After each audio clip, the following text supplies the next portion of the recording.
Now, Executive Suite with WPRI.com reporter Ted Nesi.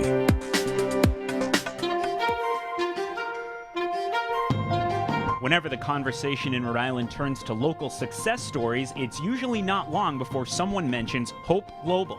The 131-year-old Cumberland manufacturer currently employs about 230 workers who make specialty textiles for automotive companies and other businesses.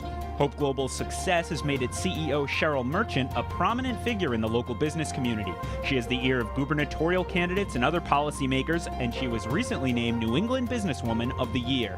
This week on Executive Suite, the president and CEO of Hope Global, Cheryl Merchant.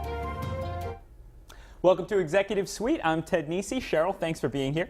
It's a pleasure, Ted. And congratulations on, I feel like you get an award every couple days now. You got New England Businesswoman of the Year, you got the PBN Manufacturers one. I think you just got a doctorate, so another one. Congrats on all that. Thank you very much. So as I said, Hope Global comes up a lot. You know, I feel like there's just been an endless series of panels and discussions about economic development around the last few years, and it comes up frequently. But I'm sure there's plenty of people who maybe they've even heard of Hope Global, but they're not quite sure what you do. So give us a sense. What's your business? What do you sell? What do you make at Hope Global?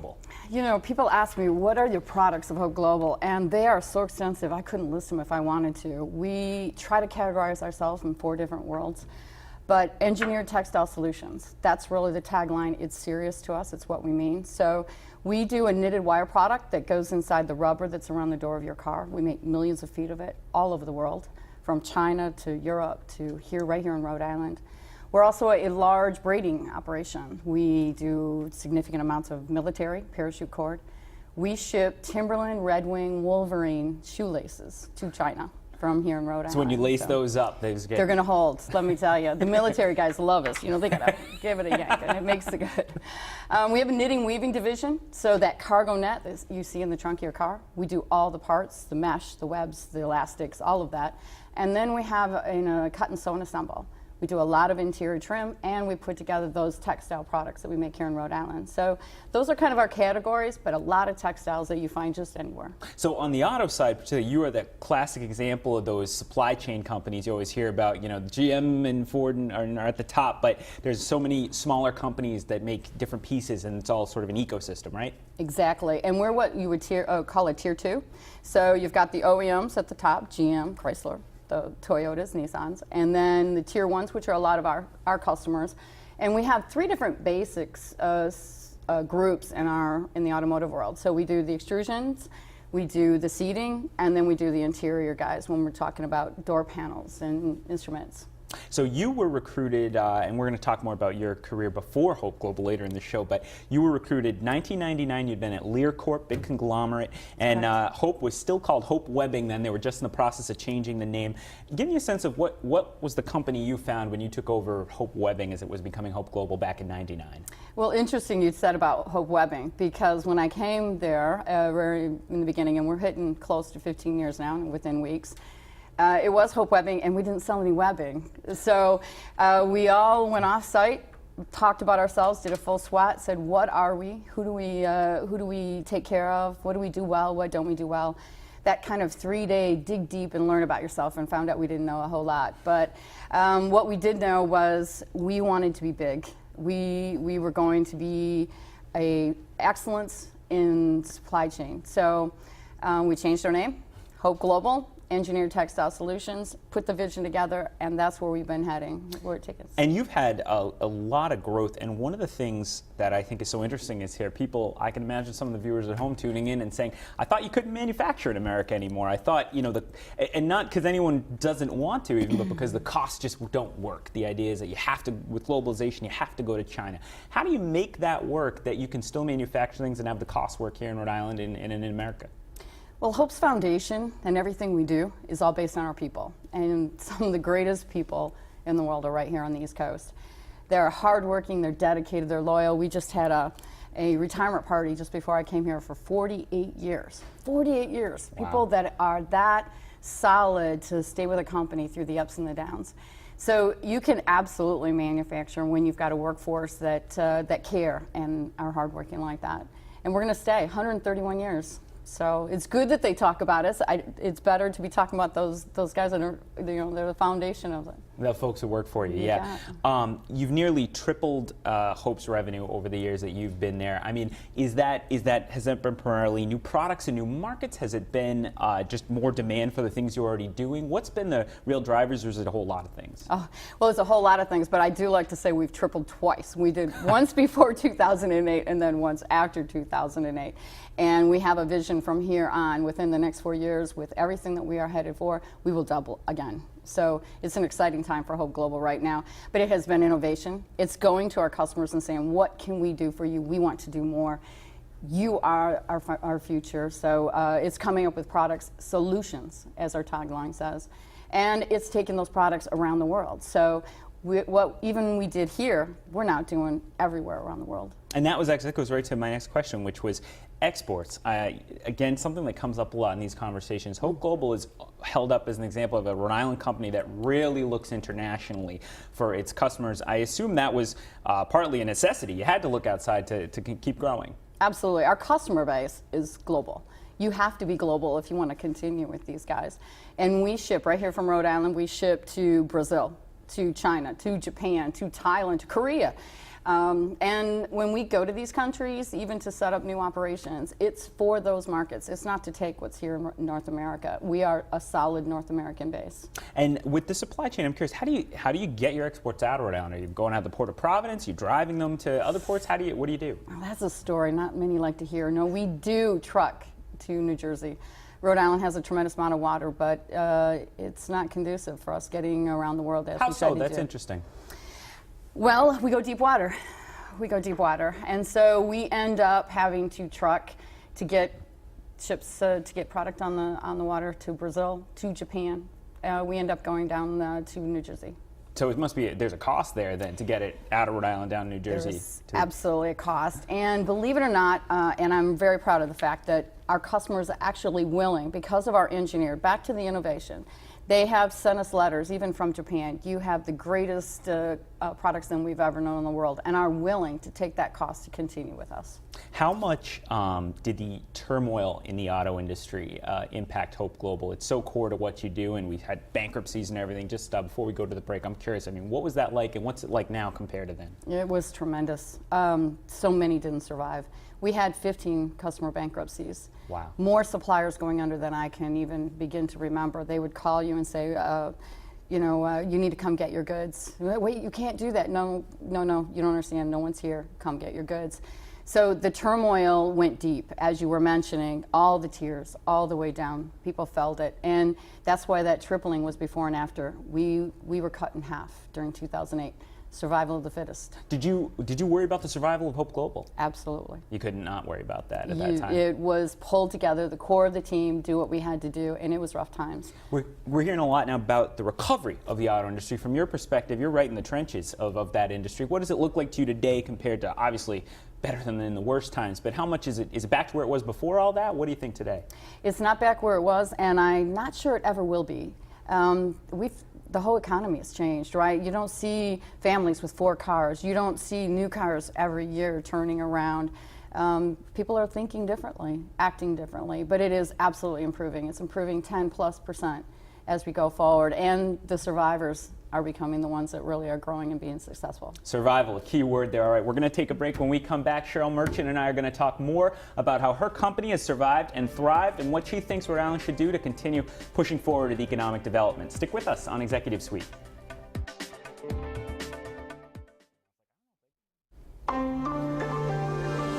Welcome back to Executive Suite. I'm Ted Nisi, and so pleased to be joined by someone I've wanted to have on the show for a long time, Cheryl Merchant. She's the CEO of Hope Global, the big textile manufacturer in Cumberland. And we were talking, Cheryl, before the break about the challenges of the last few years between the recession and especially how it hit the auto industry. Now on the upswing once again, hopefully. One of the changes you made just prior to all that, or at the very start of it, was you decided to shut down the factory or sell the factory in the Diamond Hill Industrial Park and to consolidate. How did you come to the decision that that was the right thing to do, and has it paid off? Absolutely. Interesting enough, you say people are against change. I remember actually fighting with my current workforce. We can put these together and streamline it all the way through. No, it can't be done. You're going to put these together. It could really happen. No, it can't be done. My saying always with manufacturing space, it's just like a woman's closet. You give too much of it, you're going to fill it up. So absolutely, we have been able to take both operations, put it into one, and we've doubled the size. So we have doubled what's here in Rhode Island since that time.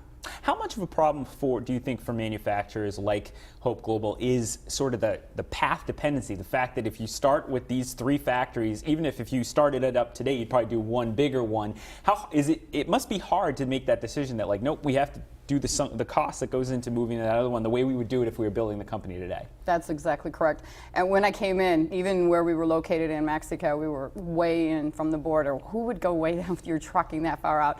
We were in France. You have to ask yourself about that one. So the decisions that are made and when you make them and then trying to consolidate down, it was difficult. We actually went to Rhymes, located here, pulled in engineering support, and just made it happen. And I know Leslie Tato, formerly of Rhymes, is now on your staff, right? Yep. I'm either getting yelled at or congratulated. Something along those lines, right? So another question I have to ask is, have you ever considered, and I know the way you're talking about your workers, I have a sense of what you'll say, but just saying we're going to keep a little CEO office here, but we have to manufacture everything abroad. Everything has to go to Asia at this point where it's cheap and easier to get things straight to those suppliers. So I always have to be asked this, and I'm going to be honest with you. It wouldn't be abroad. Okay, our global headquarters is here. The textile, the roots of textile are here. I have incredible expertise right here in this workforce, and I also say that this workforce has saved their company twice, 3 times maybe more, and they deserve to have those jobs. But the decision on whether to move or not is always continual as we continue to fight with the river. But going abroad, no, that will never happen because we have the kind of customer bases I was mentioning. They're global, and they want us global. So we need to be right here in North America. We need to be in Mexico. We need to be in Europe. We need to be in China. We need to be in Brazil, and that's what we're doing. We're going to talk more about the flooding in a moment, but I want to ask, when you talked before about you see doubling again, you hope in the years to come. Where do you see that? No hope. No, well, it's in your name. No, not in that case. All right. So the plan then to double our revenue, where will that come from? Is that continued new markets? Is that innovations, new products? Where do you see growth coming from that you're feeling confident about? In all of those, actually. We have multiple industries, I've mentioned them: apparel, military, industrial, customer, construction, automotive. So we'll double in all of those. We're going to expand on those markets. So we have customers that they have this much value chain. Maybe we're just doing a little bit. We're going to do more. We're taking our current products and adding more value to them. So we're assembling them to 3 or 4 others. And we're looking at strong partnerships. That's what we're really trying to focus on right now. Our customers are looking for more and more expertise. So they want to be able to just take your part and clip it into theirs. And they don't want to deal with as many suppliers. So Hope is looking for partnerships to take that on and build our entire base. All right, let's talk then. You mentioned the fight with the river, and that's a pretty dramatic way to put it. I we know don't I say can the see it F in your word. face. Yeah. So, you had incredible flooding, did such damage to Hope Global in 2005 from the Black Zone. You bounced back from that. Another round of flooding, I believe, in 2010 when the floods, the historic floods that hit Rhode Island. And we've covered that. I know Sean Daly walked around with you, my colleague, at one point. You talked about lifting everything up and all that. You can see some of the footage here from his visit. This is in 2010. You and Sean Daly walking around the plant during those floods. How concerned you about having us send Sean back there again and talk to you about flooding? It's a conversation that's constantly on the table. It's nearly in every conversation I have with my chairman. It's extreme. You see it in the front page of the papers. Wall Street, Times Journal, everywhere is talking about the climate change around the world, and especially North America and the East Coast. It's called out how it's going to happen. Flooding is a concern all the way. So it's something we're thinking about. We are continually making plans. We have meetings again tomorrow with the state.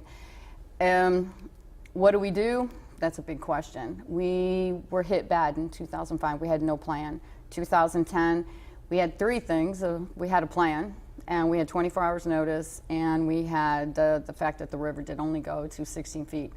So we had sheared bolts and lifted that entire factory 4 feet in the air and got everybody out. That didn't happen in 2005. We had some rescue operations even then. So it's a dangerous situation. It's a situation that can also cause disruption continually. So every time there's a chance, we have to think about evacuating and shutting down production services. So It's a big concern. It's a concern for our customers. It's a concern for our shareholders and our employees. They don't have a hesitation to task me as to what are you doing? What are we going to do? Because they don't want to go through it again either.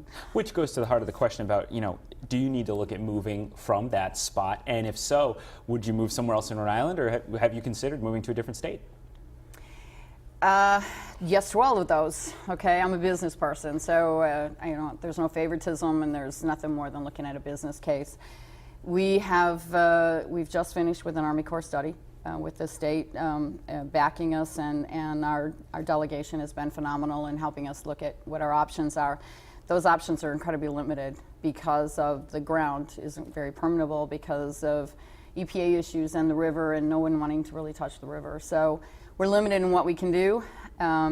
We are also growing, as we've already talked about, right? So to double that factory, it's time. And the question on whether we stay in the state or move south, that's in the debate right now. All right, I'll have quite a little suspense then. Huh? So when we come back, we're going to talk a bit more about that maybe. Now I have some more questions, but we're also going to talk about Cheryl's own career as a woman in a very male-dominated industry, or at least a historically male-dominated industry, autos, out in Michigan and now here. Stick with us on Executive Suite.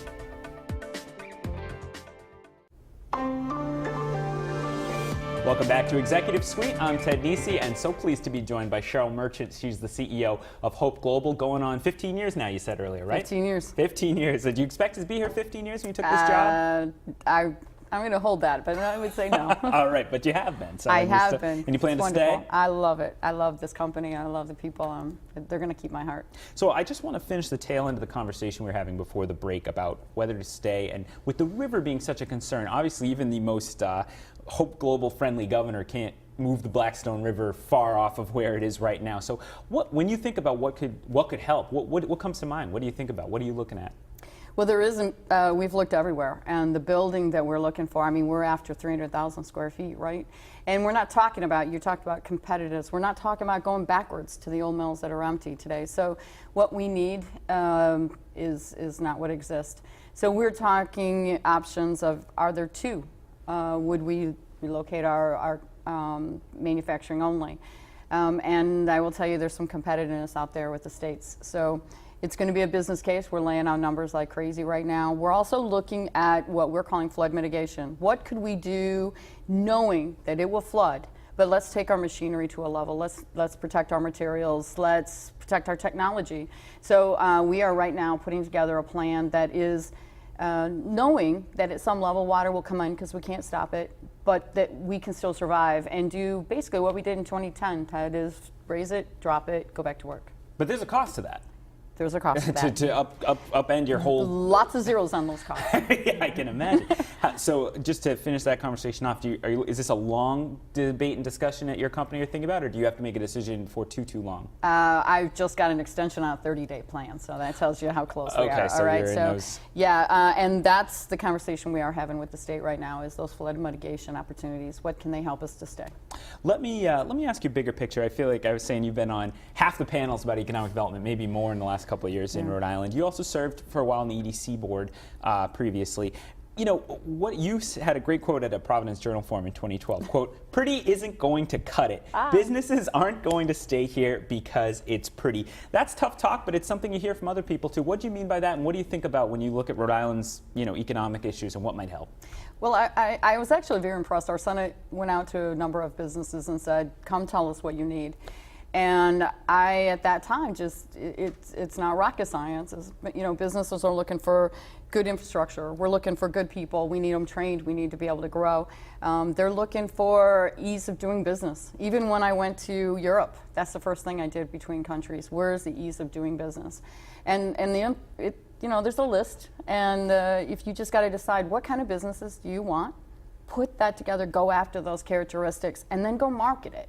I was in China at a show in Shanghai and saw the governor of Virginia literally marketing Virginia.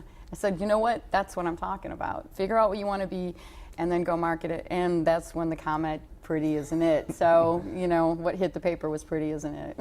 Now, there's been a ton of discussion and some action on some of this in recent years. I mean, have you seen things moving in the right direction? Do you think there still hasn't been a real grappling with what the business community discussion is on what could be done to help improve Rhode Island? What's your feeling at the moment?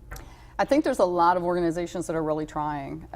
You know, we get tremendous support from the chambers and REMA and numerous others. You know, there's RIPI. There's just a lot of organizations that are really working on economics. One thing about Rhode Island, the people love Rhode Island. We are here because we love Rhode Island. They're not here because it's easy to be here. So you look at that kind of group, and there's a lot of effort out there. There's much smarter than I am as to what needs to be done and how to get it done. But there's baby steps happening. There's absolutely. Whole different question. As I said before, automotive's historically a male-dominated industry. You rose quickly through the ranks, first at GM. I mentioned Lear. Now you're the CEO of Hope Global. What was that like? Was that challenging at times, and has the culture changed over the years?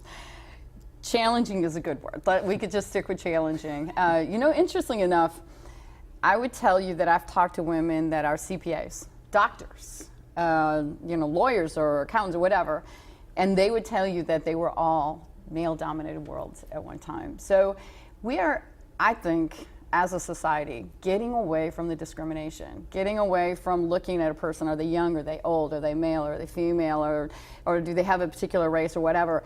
I think it's the worst thing that you can do to judge somebody on things like that. I made a comment, and again, it was kind of taken out of text at that time, but what I basically said, as a business for a minority, the best thing I can do is not recognize that you are one.